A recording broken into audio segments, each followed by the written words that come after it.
তোর আমার বয়সের ডিফারেন্স জানিস? বাচ্চা একটা মেয়ে। আমি বাচ্চা মেয়ে? আমি 21 পেরিয়ে 22-এ পা দিয়েছি। আমাকে বাচ্চা মনে হয় আপনার? বাচ্চা নয় তো কি, মাত্র 22। আমার এই সম্পর্কে আছে তোর? আজীব তো, আমি কি করলাম? আর আপনি এই যে ডিফারেন্স দেখাচ্ছেন কেন বলুন তো? কপাল কুঁচকে জিজ্ঞেস করলাম। আমাকে উনি বাচ্চা মনে করেন? আমাকে? রেহান ভাই আর কিচ্ছু না বলে আবার বইয়ে মুখ গুজল। এই লোকটা সারাক্ষণ বইয়ে মুখ গুজে থাকে, আর ইদানিং একটু বেশি থাকছে। আমি যতই কথা বলার চেষ্টা করছি উনি হুহা ভালো এই বলে খালাস।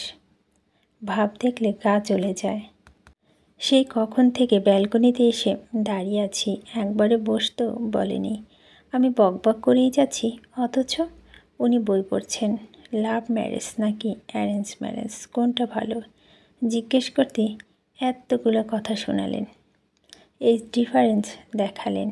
কি এমন বলেছি আমি যেন ওনাকে বিয়ে করতে বলেছি? আমার ঠেকা পড়েছে। আয় বুড়ো লোকের বিয়ে করতে বিড় করে বললাম।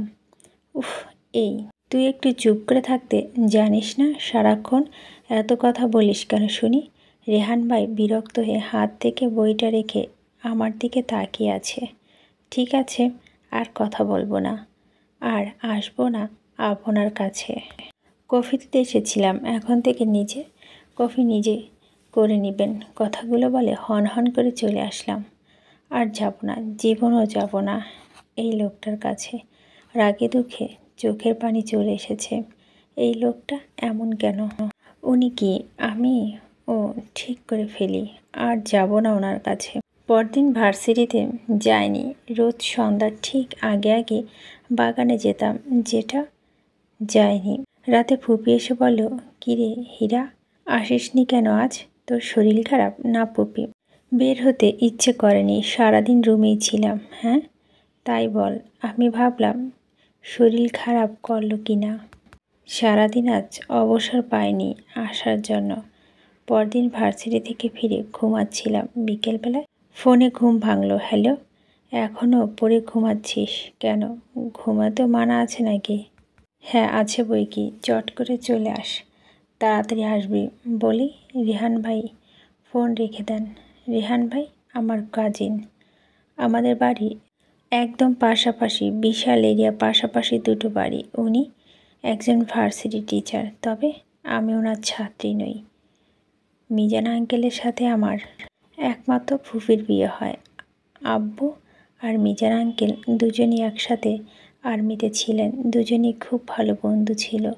মিজান আঙ্কেল তেমন কেউ ছিল না। দাদু চেয়েছিলেন উনি দুটো ছেলে মেয়ে ওনার কাছেই রাখুক, ওনার সব কিছু আব্বু আর ফুপির নামে লিখে দেন। মিজান আঙ্কেল প্রথমে আপত্তি করলো, দাদুর অনুরোধে রাজি হন। তারপর দাদু ফুপির নামে যে অংশ লিখে দিয়েছে সেখানে একটা বাড়ি করে দিতে চান, কিন্তু মিজান আঙ্কেল সেটা করতে দেয়নি, নিজের বাড়ি করেছেন। মিজান আঙ্কেল অনেক ভালো মানুষ ছিলেন। ওনাদের দুই সন্তান, রেহান ভাই আর মাহি আপু। রেহান ভাই দেশের বাইরে পড়াশোনা করেছেন। আঙ্কেল যখন মারা যায় তখন রেহান ভাই এসেছিলেন। মাস দুয়েক দেশে থেকে উনি আবার চলে গেছেন। তখন আমি ক্লাস 7-এ পড়তাম। এরই মধ্যে বেশ কিছু বছর পেরিয়ে গেছে।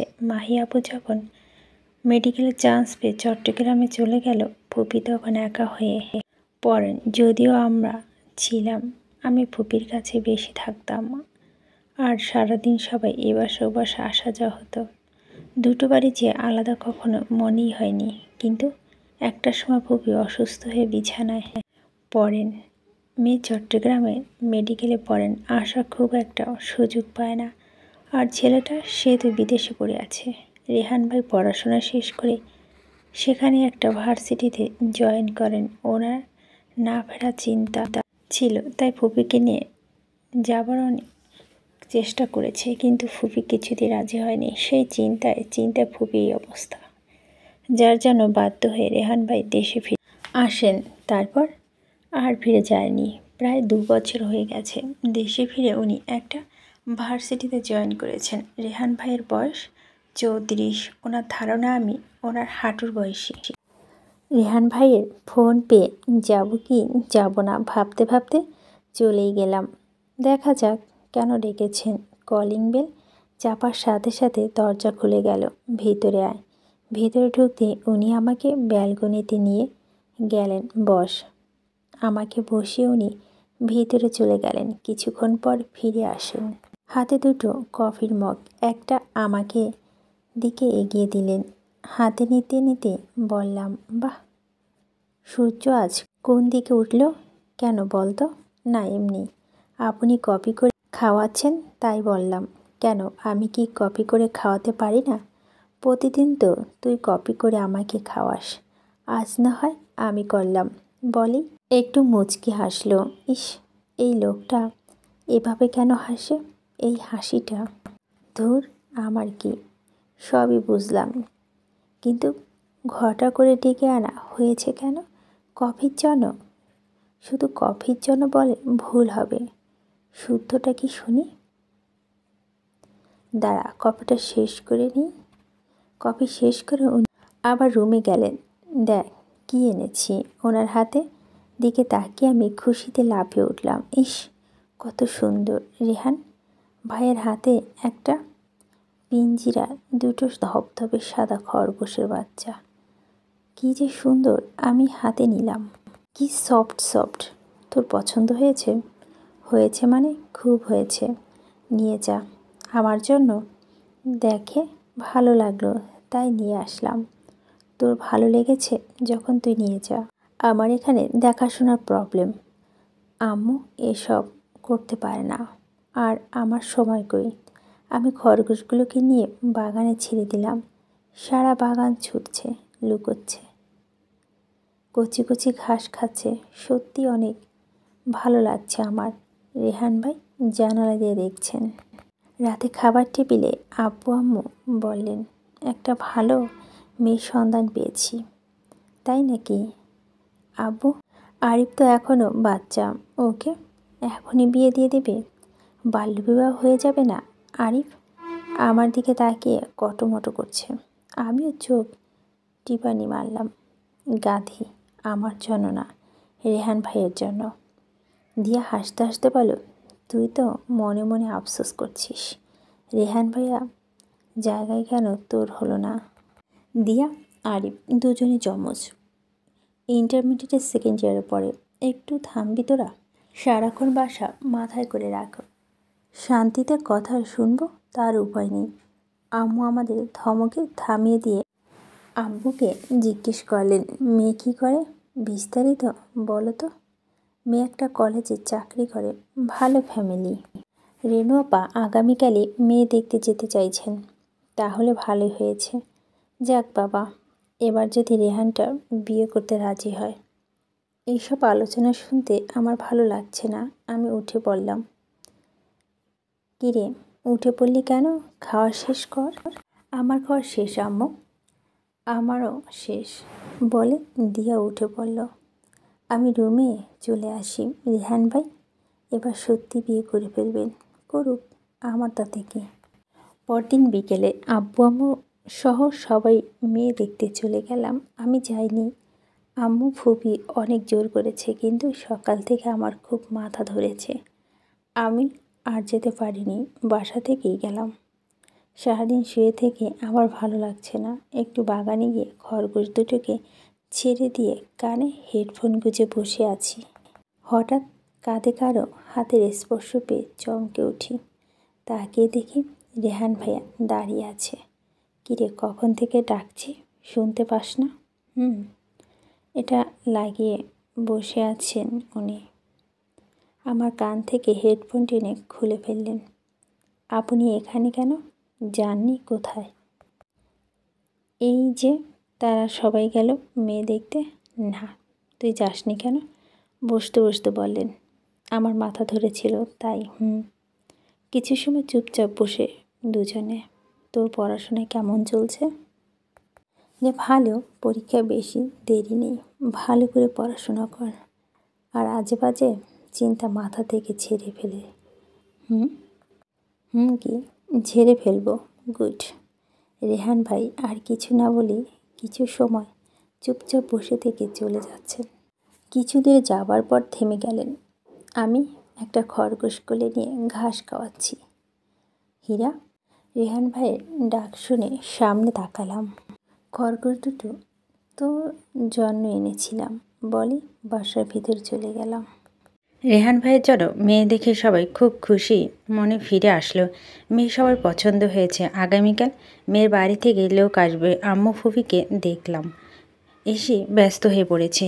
কি আয়োজন হবে তা লিস্ট তৈরি করেছেন। দিয়া আরিফ মেয়ের ছবি নিয়ে গবেষণা করছে। আপু, মেয়ের ছবি দেখবি না? আমার দেখতে ইচ্ছে করছে না, আর আগ্রহ হচ্ছে না। ভদ্রতার খাতিরে না হয় দেখলামই। সুন্দর না? ছবি দেখার সময় বুঝলাম রেহান ভাই এসেছে। ওনাকে শুনিয়ে বললাম, বাহ, খুব সুন্দর তো, খুব মানাবে। রেহান ভাই কিছু বলল না। আরিফকে ইশারা করতে আরিফ উঠে চলে গেল ওনার সাথে। দিয়ে আবারও ছবি দেখায় মনোযোগ দিয়ে বলল, আপু দেখো এই ছবিটা।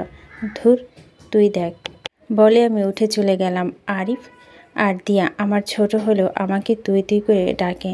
আব্বু আম্মু অনেক চেষ্টা করে চেঞ্জ করতে, কিন্তু আমার ভালো লাগে তাই চেঞ্জ করতে দিইনি। রাতে ফুপি আর রেহান ভাই আমাদের সাথে খেলেন। খেতে বসে আব্বু বলল, রেহান, কাল দুপুরে কিছু মেহমান আসবে, তুই কোথাও বের হবি না। রেহান ভাই শুধু ঘাড় নাড়িয়ে সায় দিল। পরদিন সকালে গরমে ছটফট করতে করতে ঘুম ভাঙল। ভেবেছিলাম ইলেকট্রিসিটি নেই, পরদিন দেখি না আমার রুমে ফ্যান অফ। এই কাজ আম্মু ছাড়া কেউ করেনি। আমাকে ঘুম থেকে তোলার এই টেকনিক আম্মু ভালোই জানা আছে, কিন্তু এত সকাল সকাল কেন? উঠে বসলাম, কিন্তু চোখ খুলতে পারছি না। ফ্যানের সুইচটা দিয়ে আবার শুয়ে পড়লাম। আম্মু আম্মু দেখে যাও। চিল্লানি শুনে ধরফর করে উঠে বসলো। কি বিপদ হলো? তাকিয়ে দেখি বিপদ আমার সামনে। কি হয়েছে? সারের মতো চেঁচাচ্ছিস কেন? এর মধ্যে আম্মু হাজির। আম্মু দেখো, আপু ফ্যান অফ করে আবার ঘুমাচ্ছে। আম্মু এত সকাল সকাল কেন এমন করো? শান্তিতে একটু ঘুমাতে দিলে না? 7টা বাজে, আর ঘুম বাকি আছে? সারাদিন ঘুমাসনি, ঘুমাবি কি করে? আজ থেকে তোর মোবাইল আর ল্যাপটপ আমার কাছে জমা দিয়ে ঘুমাতে আসবি। আমি কেটে পড়ি। ওনার ঘুমাতে ঘুমাতে ক্লান্ত। সারা রাত ঘুমিয়ে শুরু হয়ে গেছে আমার আম্মুর রেকর্ডিং, সেই একই কাহিনী। আচ্ছা ঠিক আছে, এখন বলো আজ এত সকাল সকাল তুললে কেন? আজ যে গেস্ট আসবে খবর আছে তোর? তো আমি কি করব? তুই কি করবি মানে? আমি কি করব মানে? ওনারা জামাই দেখতে আসবেন। কনে দেখতে আসলে বুঝতাম। সকাল সকাল উঠে রূপচর্চা লেগে পড়লাম। দেখ হীরা, সকাল সকাল মেজাজ খারাপ করবি না। আমার এতগুলো মানুষের রান্না করা বাকি, কখন শেষ করব আল্লাহই জানে। আর এই সব গোছগাছ কে করবে? তোর ফুপিকে দিয়ে করাবি।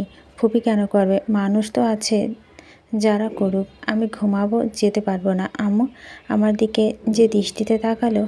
আচ্ছা বলো কি করতে হবে? আম্মু সব কাজ বুঝিয়ে দিলেন। আমি আর দিয়া সুমি আবাকে নিয়ে ড্রয়িং রুম সহ সারা বাড়ির সব গোছগাছ করব। সুমির বয়সে দিয়া কাছাকাছি, প্রায় আমাদের বাড়িতেই থাকে। মা জননীর কথা মতো কাজে লেগে পড়লাম। রেহান ভাইয়ের বিয়ে বলে কথা। আম্মু আর ফুপি কিচেন সামলাচ্ছে।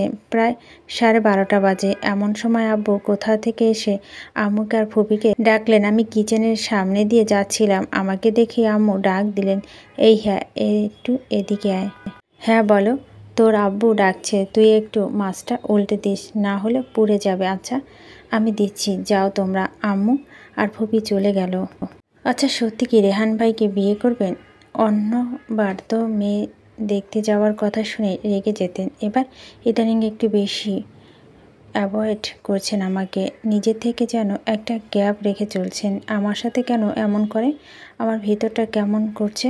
আহত গরম ফ্রাই প্যানটা হাতে লেগে অনেকটা পুড়ে গেছে। খুব জ্বালা করছে, চোখের পানি এসে গেছে। কিরে, কি হয়েছে? হ্যাঁ ফুপি, এই তুলে নিচ্ছি। মাছগুলো তুলে রাখলাম। এগিয়ে হাত জলে যাচ্ছে, সেটা ফুপিকে আর দেখায়নি। এদিকে পোড়া আগুনে আঁচ লেগে আরও বেশি জ্বালা করছে। দুপুরে মেহমান আসলো। সারাদিন রেহান ভাই ওনার রুমেই ছিলেন। ওনারা আসার পরেও বের হয়নি। লাঞ্চের সময় বের হয়ে আসলেন। আব্বু আম্মু ফুপি সহ মেহমানরা সাথে লাঞ্চ করলেন। তারপর জরুরি কাজে আছে বলে উঠে পড়লেন। আমি ব্যালকনিতে দাঁড়িয়েছিলাম। রুমে যাওয়ার সময় যখন দেখলাম আমি এখানে, উনি আসলেন। এখানে কি করছিস? কিছু না। হাতে কি হয়েছে? আমার হাতটা একটু আড়ালি ছিল, তেমন কিছু না, একটু পুড়ে গিয়েছে দেখি বলেই টেনে আমার হাত দেখলেন। এটা তোর একটু মনে হচ্ছে? কিভাবে পড়লো? ফ্রাই প্যানে লেগেছিল। আয় আমার সাথে। কোথায়? জাহান্নামে। কেন যেতে আপত্তি আছে? এই লোকটা সোজা করে মনে হয় কথা বলতে শেখেনি। আমাকে টেনে রুমে নিয়ে গিয়ে ফার্স্ট এড বক্স খুলে ওষুধ লাগিয়ে দিচ্ছে। কই থেকে কাজ করছিস? হাতে লাগে কিভাবে? করতে পারিস না তো যাস কেন? আমি তাকিয়ে তাকিয়ে দেখছি উনি ওষুধ লাগিয়ে দিচ্ছেন। করতে পারি না? কে বলল?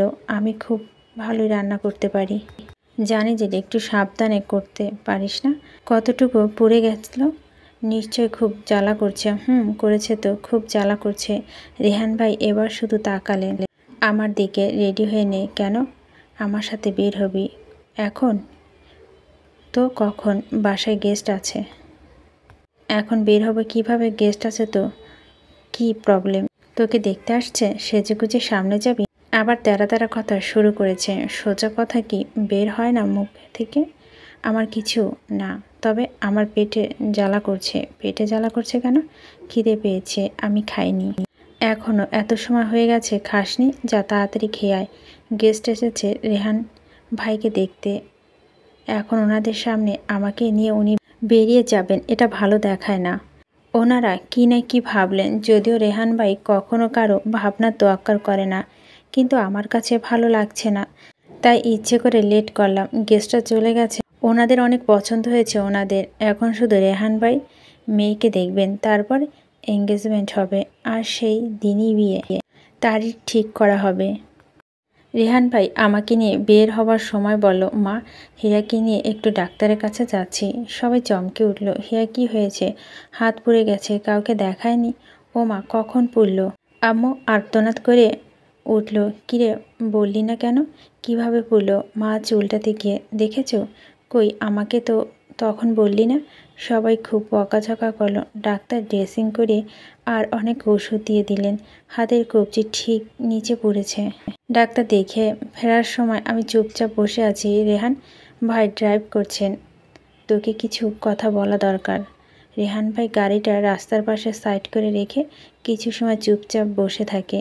আমি ওনার মুখের দিকে তাকিয়ে আছি, আগ্রহ নিয়ে কথা শোনার জন্য। উনি একবারও আমার দিকে তাকাননি। হিয়া, তুই বড় হয়েছিস, অনেক কিছু বুঝিস।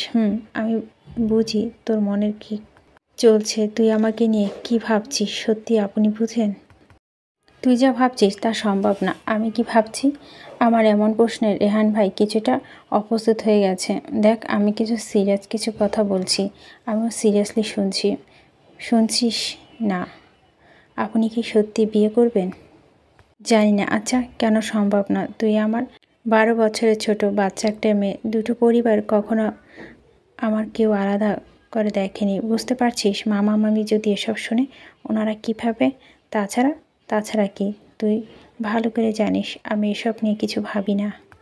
তোর মনে কী চলছে সেটা আমি বুঝতে পারছি বলেই তোকে সাবধান করছি। দেখ হীরা, আমি চাই তুই ভালো থাক।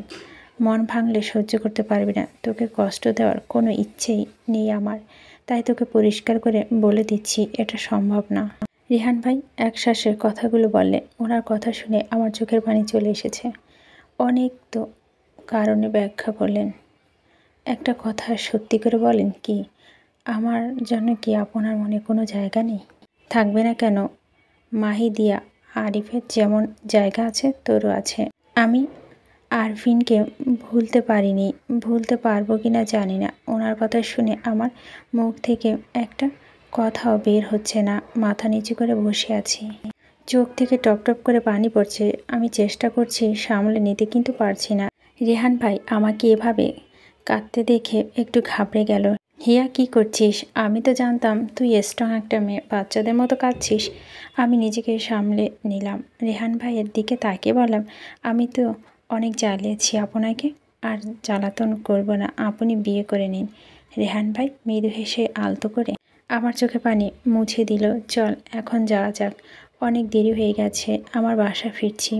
আজকে আমার ভিতরে একটা দুমড়ে মুচড়ে যাচ্ছে।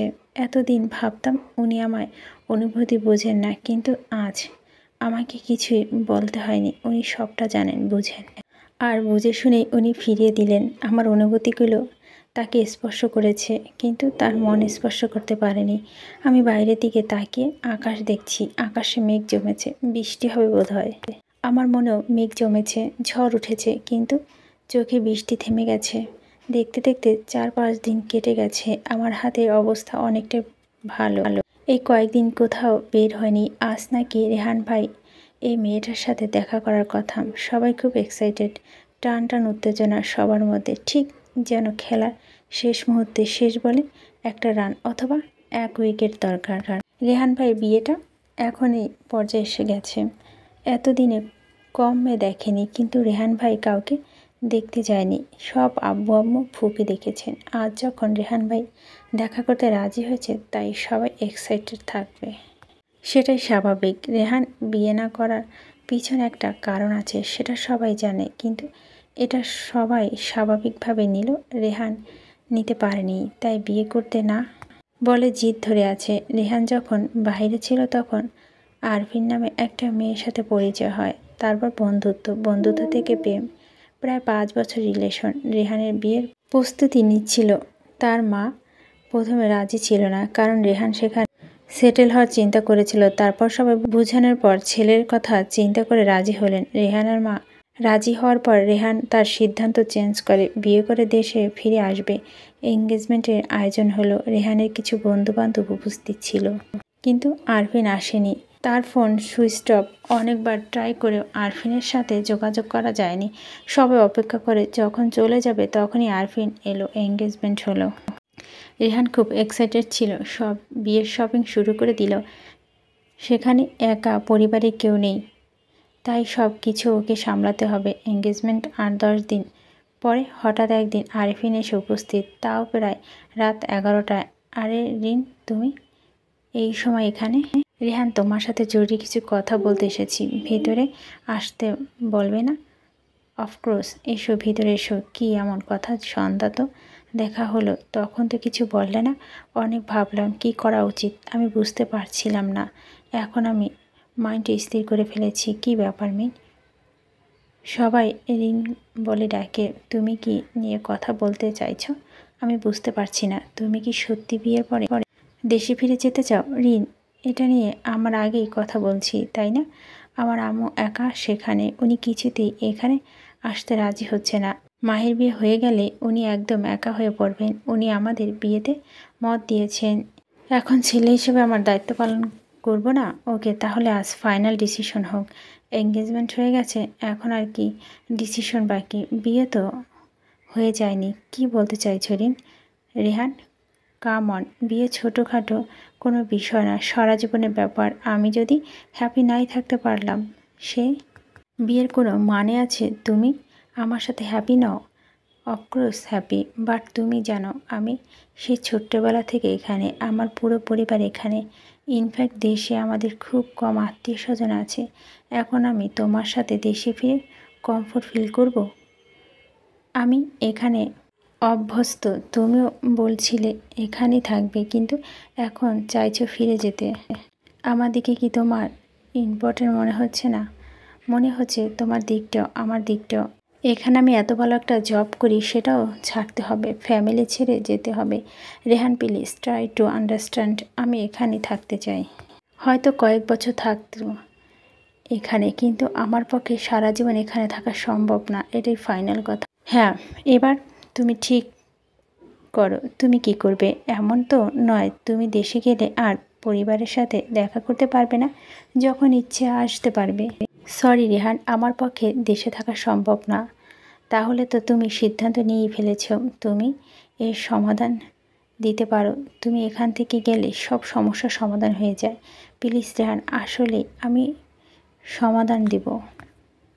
এঙ্গেজমেন্টের রিং খুলে আফরিনের হাতে দিয়ে বলল, এই নাও, তুমি এঙ্গেজমেন্ট ভেঙে দিচ্ছ?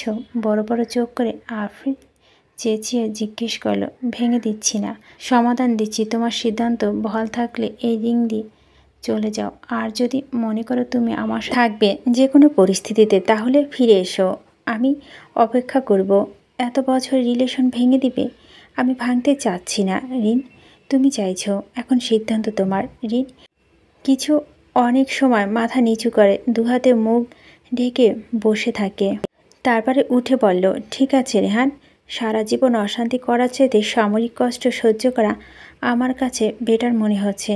আফরিন নিজের হাতে রিংটা খুলে রেহানের হাতে দিল। ভালো থেকো রেহান। আফরিন চলে যায়, রেহান তাকে ফেরায়নি।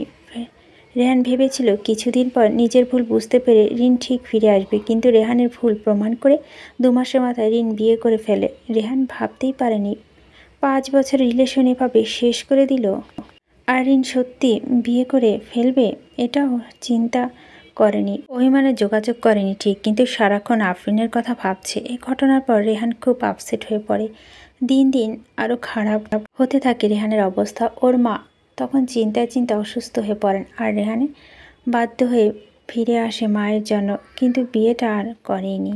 রেহান ভাই মেয়েটা সাথে দেখা করতে গিয়েছে বিকেলবেলায়। সন্ধ্যা দেখি আব্বু ফুপি আম্মু মুখ কালো করে বসে আছেন। আপা, তোমার ছেলে বিয়ে আশা কি জন্মের মতো ছেড়ে দাও, আমি আর কোনো মেয়ে দেখব না ওর জন্য। রেহানের কি দোষ? মেয়ে তো রাজি হয়নি, আর নাকি বিয়েতে মত নেই। আম্মুর কথা শুনে ফুপি তেলে বেগুনে জলে উঠল। মেয়ে রাজি হয়নি? মেয়ে রেহানকে পছন্দ হয়নি? ওটা আমাকে বিশ্বাস করতে বলো। আমার ছেলেকে চিনো না? এর পিছনে কলকাঠি নেড়েছে সে। আমি সব বুঝতে পারছি। যা বাবা, এই বিয়ে তো কৌশলে ভেঙে দিল। অবশ্য তাতে আমি কিছুটা খুশি হইনি, বলতে মিথ্যা বলা হবে। রাতে সবাই যার যার রুমে চলে গেছে ঘুমাতে। আরিফের রুমে যাচ্ছিলাম একটা কাজে। আরিফের রুমে আব্বু আম্মুর রুমের সামনে গিয়ে যেতে হয়। হঠাৎ কানে আসলো আমাকে নিয়ে কথা হচ্ছে। রেহান ভাইয়ের নামও শুনতে পেলাম। কি কথা হচ্ছে শোনার জন্য আর একটু এগিয়ে দরজার কাছে দাঁড়ালাম। দরজার সামান্য খোলা ছিল, কথাগুলো স্পষ্ট শুনতে পেলাম। রেহান কি হিয়াকে পছন্দ করে? আব্বু আম্মু জিজ্ঞেস করলো। এমন তো কিছু মনে হয় না, তবে রেনু আপা হিয়াকে খুব পছন্দ করে। উনি চেয়েছে রেহান হীরাকে বিয়ে করুক, কিন্তু এই ছেলে যা মতিগতি। কই, আপা তো আমাকে কখনো কিছু বলেনি। বলার মতো কিছু থাকলে তো বলবে। রেহান বিয়ে করতে রাজি না। এখন যদি হিয়ার সাথে বিয়ে কথা হয় তাহলে রেহান রাজি না হয়, তখন কি একটা বিশ্রী অবস্থা হবে। আপা হিয়াকে নিজের মেয়ে থেকে কম দেখে না কোনো দিন। হিয়াকে এমন একটা বিশ্রী পরিস্থিতিতে ফেলতে চান না। এটাও ঠিক, আব্বু গম্ভীরভাবে বললেন। তবে আম্মু? তবে শুনে আব্বু বললেন, তবে কি? রেহানের মনে কি আছে জানি না, তবে তোমার মেয়ে মনে কি আছে জানি। হিয়ার মনে কি আছে? হিয়া কি? হিয়া রেহানকে পছন্দ করে তাই নাকি? তোমাকে বলেছে কিছু? ধুর, আমাকে বলবে। মায়ের চোখ ফাঁকি দেওয়া এত সহজ না। রেনু আপাও জানেন। বাহ, তুমিও জানো? আপা জানে, শুধু আমি জানি না। আরে সবসময় সব কিছু জানতে হয় না, সময় চাইলে চলে আসবে তোমার। হ্যাঁ, আমি তো গাধা খাটুনি খেটেই মরি। এসব জেনে কী হবে? বাজে বকো না তো। আপা এবার খুব খেপে গেছেন রেহানের উপরে। সেটাই তো স্বাভাবিক। একটার পর একটা বিয়ের সম্বন্ধ ভেঙে দিচ্ছে। কি যে চায় আল্লাহই ভালো জানে। রেহান যাই চাক, হিয়া বড় হয়েছে, সামনে অনার্স ফাইনাল দেবে। এবার কিন্তু আমাদের ভাবা উচিত ভালো ছেলের খোঁজ করা। ঠিক বলেছ। লাইট অফ করে দাও তো, ঘুম পাচ্ছে। আমি সরে আসলাম। আরিফের রুমে আর যাইনি, সোজা নিজের রুমে চলে আসি। যে যাই ভাবুক, রেহান ভাই মনে আমি নেই, এটাই সত্যি। আমার খারাপ লাগলেও এটা সত্যি, আমার কষ্ট লাগলেও এটাই সত্যি। ওনার মনে এখনও অন্য কেউ আছে। বিকেলবেলা বাগানে গেলাম। খরগোশ দুটির সাথে সময় কাটাতে বেশ ভালো লাগে আমার। দোলনায় হালকা দোল খাচ্ছি আর খরগোশ দুটি লুকোচুরি দেখছি। বাগানে অন্য পাশে দেখলাম রেহান ভাই ফোনে কথা বলছে। ব্লু কালার টি শার্ট, ওনাকে খুব বেশি হ্যান্ডসাম লাগছে। এই লোকটাকে দেখে ওনার বয়স অনুমান করা অসম্ভব। ভার্সিটি মেয়েদের ক্রাশ হবে না কেন? ওনার মতো ব্যক্তিত্ব, কথা বলার স্টাইল, অমায়িক হাসি, যে কোনো মেয়ে মন ছুঁয়ে যাওয়ার মতো। আমাকে দেখতে পেয়ে ফোন রাখতে রাখতে আমার দিকে আসছে। কিরে, কী করছিস? বসে পড়লে আমার পাশে। কিছু না, বসে আছি। তোর খরগোশ দুটো কেমন আছে? ভালো আছে। বাহ, আরও সুন্দর হয়ে গেছে এই কয়দিনে। মন খারাপ না তো? তো এভাবে কথা বলছিস কেন? কিভাবে বলছি? রাগ আমার উপরে? না তো, রাগ হবে কেন? তাহলে আগের মতো কথা বলিস না কেন? কেমন করে যে কথা বলছিস, আগের মতো বাসা আসিস না। আমি তো ঠিকই করে কথা বলছি, যেভাবে বলা উচিত। বলেছিলাম না জ্বালাতন করব, তাই করছি না। তাই বলে এভাবে বেশি পাকনামো করতে হবে না।